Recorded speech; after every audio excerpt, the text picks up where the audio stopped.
Most traders think they understand market structure, but it's because they're learning it from perfect drawings. Clean higher highs, clean lower lows, the kind of structure that never shows up on a real chart. And that's the problem. Retail market structure looks good on paper, but it completely falls apart the moment the price starts moving the way it actually moves. Messy, impulsive, and layered with liquidity traps. In this video, I want to show you the difference between fake retail structure and real mechanical structure, the one I use every day to read the market with precision.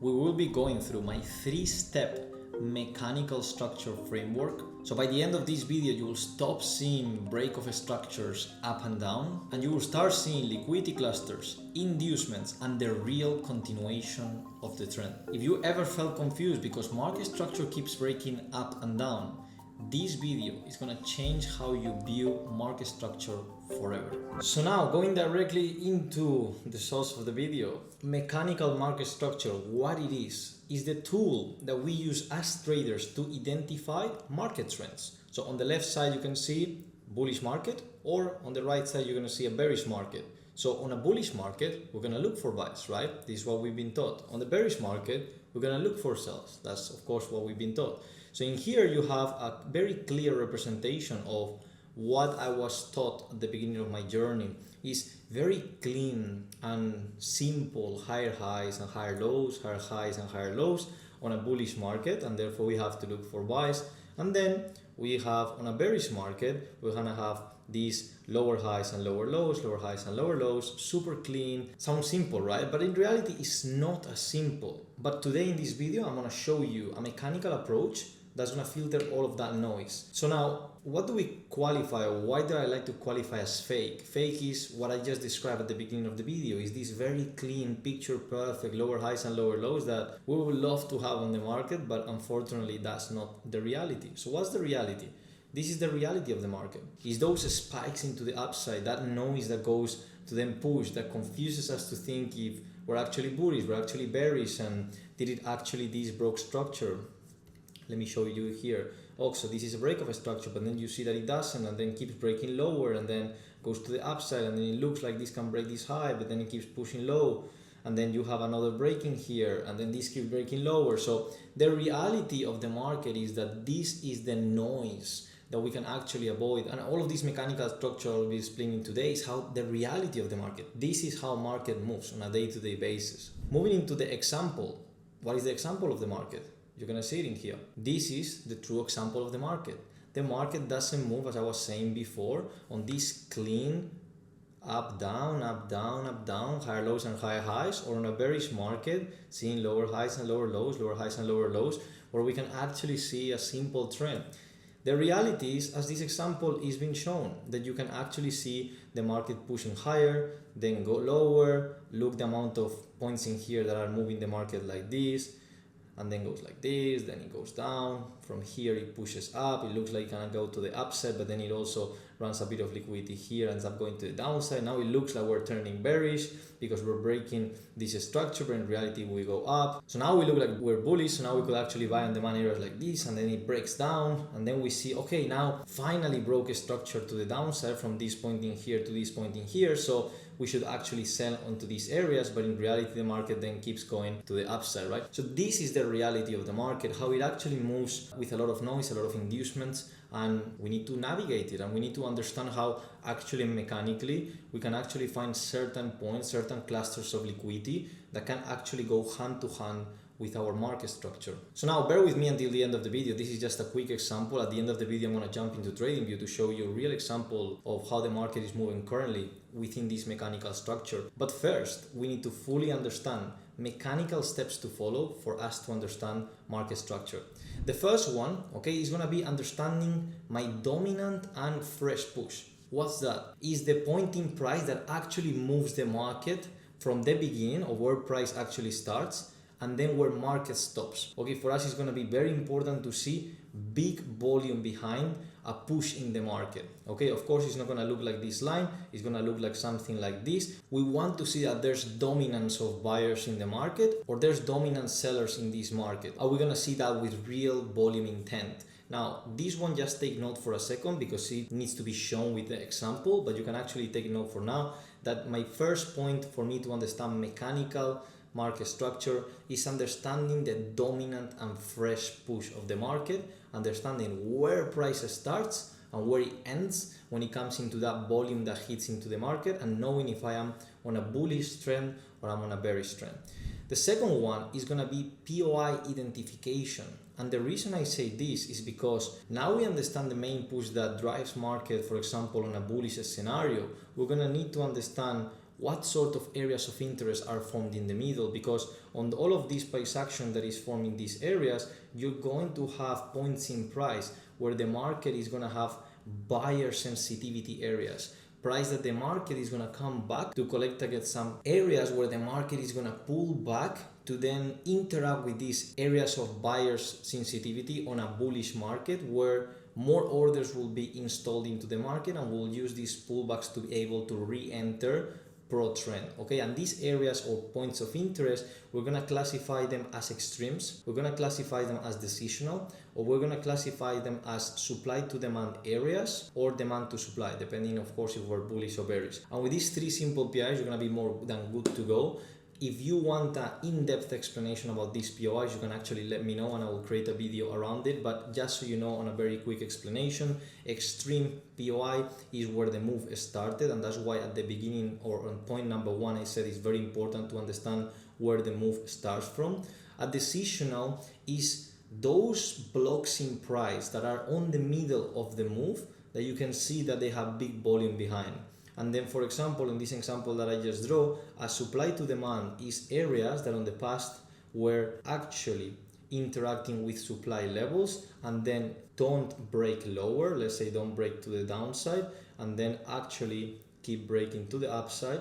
So in the future, we know that this area will come to be a sensitivity area of buyers. I'll show you, of course, an example in a bit, but you can just take quick note of this. And this will be for my step number two, is once I understand where the push actually originated and where's the dominant push in the market, let's say bullish, I need to understand my areas of identification and buyer sensitivity, in this case of course on a bullish market. On a seller's market will be just turning around the graph, but on a bullish market will be exactly like this. And number three, this is where actually gets very, very interesting. Okay, this is probably something that you've not utilized correctly in the past, and this actually was a game changer for myself. I need to use at least 2 out of my 3 market traps towards an inducement. Now you can take note of that, but I'm going to explain to you in a second. So on a buyer market, okay, I already mentioned that you have different POIs. So you are going to have a push in the market, you're going to have little retracements, and you're going to see how legs are created into it. Okay, this is the reality of the market. The reality of the market is not going to be higher low, higher high, higher low, higher high,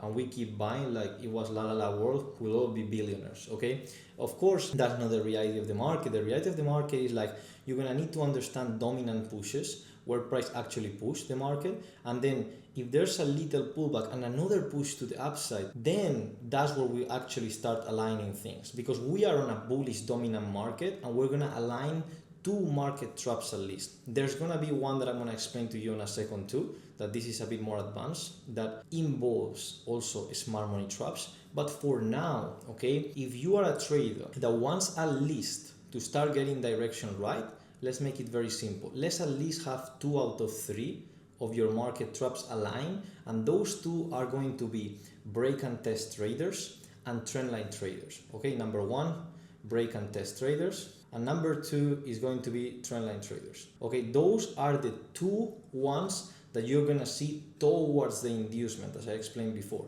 So how are these going to be forming? Every time you see a bullish market and a market that shows dominance to go to the upside, you're going to want to see a retracement that is showing trendline traders being trapped to the downside, and you also on the way down want to ensure that break and test traders, okay, like on the past, break, test, and then price goes to the upside, you find the low below that break and test that it can also be targeted. And with this sort of alignment of market structure using those 2 main traps, you're going to have this liquidity being trapped in here, and then the one on the low, and then this will be your inducement, which you want it to be mitigating, for example, in this scenario at extreme level. I'm going to show you now in a second on TradingView so it becomes more clear, but for now you can actually copy these or these drawings into your notes and use them step by step when you're actually building your market structure on a weekly basis, because this is how I actually do it. And then when you will see that the market pushes from there, you will actually see that sometimes, as I mentioned before, market interacts with a supply area, creates a bit of an interaction, then keeps breaking higher. And after the break higher, you will have a little pullback. This area will become of buyer sensitivity, as I already explained before, and then you will see a lot of times a low gets printed in there. Pushes one more time to the upside, we don't engage with price, and we allow again what? We want to have again our two traps being formed towards the inducement. So now, how do we do this? Again, same thing. If you had a break and a test in the market, and then market pushed up, you want to have what? Trendline traders on the way down being trapped, and that sequence that the trendline traders are going to the downside, you want the inducement being originated below our break and test area into my supply to demand. And with this scenario, that's when we can expect price to keep pushing to the upside. This is extremely important to understand, and just this will be a game changer when reading your market structure. Let me clean this up for a second, and I'm going to show you something, because this is the most important part, is that you are actually trading with market structure, with inducements, and where traders are getting trapped. Because if you don't understand this is how actually people think that this is internal BOSs or market structure shifts, whatever you want to call it, and then they try to sell from these areas in here and they get trapped in the market because the market keep pushing to the upside. Same in here, they will think this is a seller sensitivity area, it gives a bit of a reaction and then keeps pushing higher. If we just go very quickly here to the example that I was showing, this is exactly what happened. Look what happened here in the market. We're just gonna get a bit deep on it, but we can see this break on the market, then this test, right? And then price, what does it do? Goes to the upside. Test back, goes to the upside. But where do we know price needs to interact later? Below my break and test. And on the way down, what does it need to create? A trend line to the downside. So every time I see this, I understand that these areas in here is of buyer sensitivity for me to keep going to the upside. Because it's following what? It's following, first of all, dominant push. We can see that the market is pushing higher, right? No matter if it's from here to the upside and then from here again to the upside, we're seeing that dominance of bullishness in the market. So now, number two, we need to select a POI. Remember, decisionals, extremes, or supply to demand, demand to supply areas. So in here, we have a little supply to demand, a point of interest that we know price can actually come into these areas. And number three that I was explaining, you need to align at least two market traps. So what are you seeing in here? Well, you're seeing the break to the upside, you're seeing the test, and you're seeing price going to the upside. So below that low in here is where actually, liquidity is going to be resting and buyer sensitivity will step in. But on the way down, you just don't want to get a break and a test and an inducement. You want to have a second trap also. And the second trap can come on a form of a trend line, as I already explained. So you want price to keep going to the upside. This is a very good sign of buyer sensitivity wanting to keep pushing higher. And then you're going to have, as I said, break and test traders being below that low that we already marked. And you're going to have the trendline traders here as of liquidity. And when you see this, you're going to be looking for buying opportunities on these clusters of liquidity because you know that then price can actually or keep going to the upside. And look the momentum that it shows the market, right? Look what happens when price reaches certain areas. It gives little reactions, but look where the volume is. You can actually then even check the candles. Just check where real volume is hitting in here. Do you see how volume hits to break these highs? It's because it doesn't want to go from a seller's perspective in there. It actually wants to continue the trend. So this is something I've used on my mechanical approach that has really helped me to ensure these directional trades that are a bit longer in time, okay? Instead of just going very quick in and out, this allows you also to get 1 to 3 and then 1 to 10s, for example, as a second TP. Now, as I told you guys, this or step number 3, it involves 2 out of 3 market traps towards an inducement. And I already explained the break and test, and I already explained the trendline traders. But in here, we also have what will be, and this is a bit more advanced, of course, 3 out of 3. And 3 out of 3 is when you also involve smart money traps into the way, and how actually all of them can actually interact from here to then look for buys, because SMT gives a reaction to then induce lower, to then induce break and test traders and trap the trend line to the downside, and then pushes again, gives me a break and a test, goes to the upside, trend line starts, break and test is in this low, and then smart money trap can also engage here, where a lot of people see these breaks of the low and then look for selling areas in here, and then that can be another opportunity on internal inducements to keep pushing higher. These 3 out of 3 market trap sequence, it is more advanced, of course it's better, but I can actually do another video on it. I don't want to get too complex into this video. I want to ensure, as this was a little variance that I put in here, that at least from this video you can walk away with 2 out of 3 market traps, which will already be phenomenal for your trading, okay? The other one is just like the cherry on top that you can actually add into your market structure and be even more precise, but with 2 out of 3 you can still have phenomenal market directions. So now, as promised, I'm gonna now jump into TradingView and I'm gonna show you exactly how the market has been moving into GBP USD the actual last week and see if it was actually following this pattern. Now, the next question you're probably asking yourself now that we are in TradingView is, Alex, which time frame should I be looking at? Well, if you are an intra-session trader, you can actually look yourself more into the M15 time frame, but I will always recommend to have at least a look into H1 and H4 because they give a bit more of solidified candles when it comes into looking for step number 1 that I was mentioning on the video. So going back to step number 1 is where the push actually originated and also if big volume was behind the move. Okay, and then number 2 or step number 2 is going to be identifying the areas of interest. And number 3 is going to be ensuring that on that way to interact with those areas of interest are at least 2 out of 3 market traps being formed. So if we just go to GBP USD, you're seeing like this is where the market is at this day. So we've been just bullish, but let's see why it was bullish. When I look into H4, again, I think it's a great time frame for market structure, H4 and H1. So we're gonna stay on this one just for you guys to understand a bit more or better direction. You can do this on M15 too, guys, if you want, but I'm gonna stay on this one for now. So in here, what do we have? Break of a structure. What does the market do? A test, and then goes to the upside.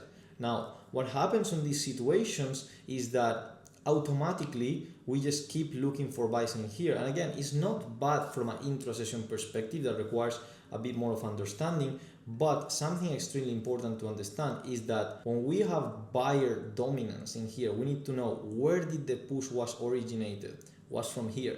So now what is going to be this on our vocabulary? This is going to be our extreme, right? Areas or points of interest that we can identify as where the price originated the impulse. You can also have the middle areas, which is going to be more decisionals, and then you can have demand to supply or supply to demand areas. So in a scenario like this one, what do you want? Number 1, identify where the push was originated. We can see bullish price action to the upside. Also that has actual move and volume, as we can see, keep on moving, breaking structures to the upside. Number 2, we need to identify areas of interest, okay, middle areas or extreme areas as points of interest. And number 3, we need to see how actually we're forming at least 2 market traps out of 3 into a POI. What we can see in here is that we actually form 2 out of 3. What does it mean 2 out of 3? What do we have? A break, test, goes to the upside, and then on the way back, what do we get? A trend line, right? We can see all this trend line going down. And what can we also see in here? The inducement of the break and test. What does inducement do? Induce into my extreme or POI. And therefore, when I see situations like this one, long term, we can expect price to push the market.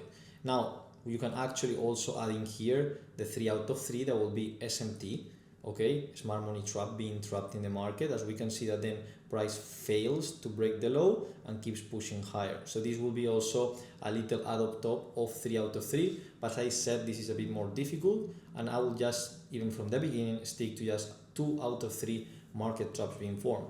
Now, let's say we are seeing the price, let's say we even miss this first move because we had a bit of doubt, which can happen as a trader. When it goes to the upside, where does price interact with? We can see interacts with this high in here, or let's say this potential supply area, where a lot of people see this as break of structures to the downside. What do you can see the market does? Interacts, goes to the downside, mitigates an area in here, and look the push. You can see real volume behind that market move, right? We can see how this week in here actually fulfills buyer sensitivity area and pushes again to the upside. Now, what do we need to identify? Well, we're gonna have extreme areas, same as before, where the move actually was originated. These areas in here of extreme will be of buyer sensitivity, and we're also, in this case, going to have a supply to demand, because an area of supply into the future can turn into demand. So now, once we've already found our first step, which is find the dominance of the push, find where the price was originated, which is the extreme, and keep seeing that bullishness into the market. Step number 2 is going to be, as I already done, identifying areas of interest, which we have the extreme, and now we have in here a supply to demand. Demand area where buyers are going to have sensitivity to re-enter in the market. And step number 3 is finding 2 out of what? 2 out of 3 market traps. What I can see in here, that the market does a push, does a pullback, and goes to the upside. Is that something we like to see? Yes, same thing as happened before. Below that low is where our break and test traders are going to be. And on the way down, trendline traders are going to form. And in this area in here is gonna be where we want our 2 traps to be formed towards the inducement. And then from these areas, we can have, again, and we will not be surprised when we see this big volume going to the upside. Can you see the volume of the candles? You can actually see how the volume is very strong and keeps going with the trend. And we can see, as I just mentioned, this is literally GBP USD this week, okay, these past weeks. I can't fake it, but this is how actually the market has been moving, and this is where I have found a lot of success when reading market structure and not just following higher lows, higher highs, higher lows, higher highs, that we know, okay, they actually don't print like this into the market. And the reality of the market is what I just showed you right now. It is pushes on the market, it goes again to the upside, then it goes to the downside. And this 3-step mechanical approach has been extremely valuable to know where to enter with extreme precision, because in here what I'm trying to accomplish is to enter into these blue areas that I'm going to mark now. Okay, it's trying to enter with a lot of precision on these inducement areas where buyer sensitivity steps in, and we can have longer moves into the market. If you're able to capture something like this and you're seeing your market structure line, this is where you don't need to go just for a 1 to 3. This is where you can actually hold a trade a bit longer. You can actually hold into new higher highs. You can actually look into the left and then hold into another objective in price. And you can actually go from a point A to a point B, but on a more of a higher time frame. So here is my 3-step mechanical approach for market structure. You can see it's very different to what probably you've seen around. Again, not simple higher lows and higher highs or lower highs and lower lows, but a 3-step that will actually help you a lot into your trading. Number 1, identify your main push or where pushes are originated. Number 2, be able to identify points of interest where are going to be buyer sensitivity areas on a bullish market or seller sensitivity area on a seller's market. And number 3, have at least 2 out of 3 market traps within your market structure that goes towards an inducement, and that inducement into a POI, which that alignment of those 2 market traps will allow you to be trading with a trend, which you now can see on the screen. It is the blue circles that I've highlighted there as inducements, which they align perfectly with our 2 market traps into a POI on a buyer sensitivity market, and have that trend as your friend, as people like to call it, but with a more sophisticated approach than the retail one that you can see online. I'll keep providing videos like this one. I've spent years and years, almost a decade, into trading and sharing this sort of knowledge because I actually think I would have loved to find it online when I was starting. So see you into the next video.